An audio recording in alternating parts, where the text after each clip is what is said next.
Day 3 of the Simply Shredded Challenge. We got our second strength workout, and of course, we're starting with our core exercise. This is the Pallof press, a favorite exercise of mine for beginner, intermediate, and advanced lifters.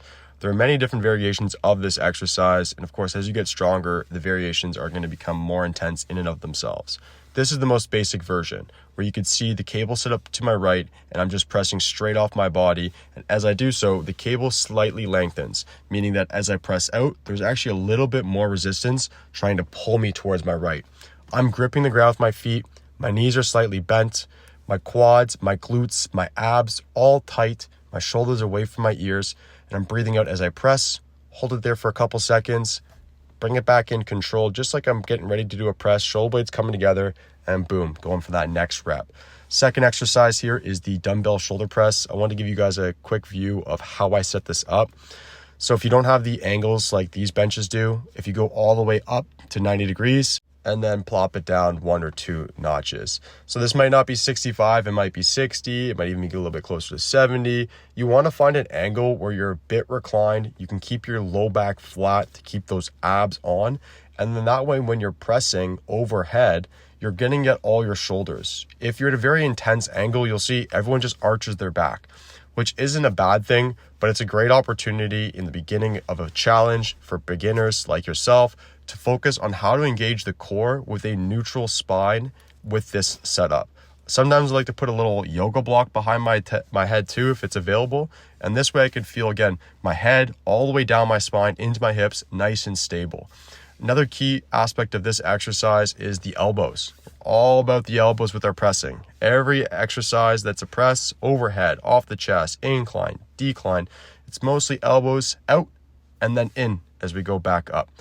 I like to keep my hands outside my shoulders, and I don't like to keep the dumbbells how you typically see people do dumbbell shoulder press with their elbows way out to the side. I find this is much safer for the shoulders. Clients typically experience and report that they have greater strength in this position, so definitely give it a try. The third exercise is a underhand or supinated grip lat pull down. Notice I have a slight lean back. I'm pushing into the knee pad with my toes. My heels are slightly elevated. I'm breathing in as I go up, coming to a dead stop. I'm pulling my shoulders away from my ears and then driving my elbows down into my pockets. Again, really important to breathe in to the stretch, prime the tension, and then breathe out and contract and create that movement. My elbows are going straight to my pockets, and that keeps my hands away from my shoulders. If I try to drive my elbows behind me, behind my pockets, now I'm going to start working a little bit more of my mid and upper back. Now, I'm choosing this angle right now with this underhand position to focus on the part of the lats that connect down to our hip. This is often a very overlooked part of the lat development and will contribute to poor dysfunction of that low back area. Final exercise today is the glute bridge marching.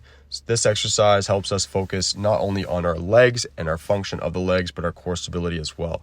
So I like to do a few bridges before I get into the marching, make sure my glutes are working, my low back is flat as I initiate the extension through my hips, and I got no pain there. Now, if you are dealing with pain, you want to take this nice and slow. If you're already feeling good, you got no iffiness or achiness, you could add a small plate or dumbbell on your hips and hold it there as a little bit of extra challenge on those glutes and abs. But our main focus is dealing with the side-to-side torquing that's happening as we lift that leg. At the end here, you're going to see a still image of what we're looking for, which is a blue line through our shoulder, hip, knee, and ankle. And we want to combat the green and red arrows that are twisting. Guys, it takes 20 minutes to do 3 or 4 rounds. Get it in and enjoy your holidays.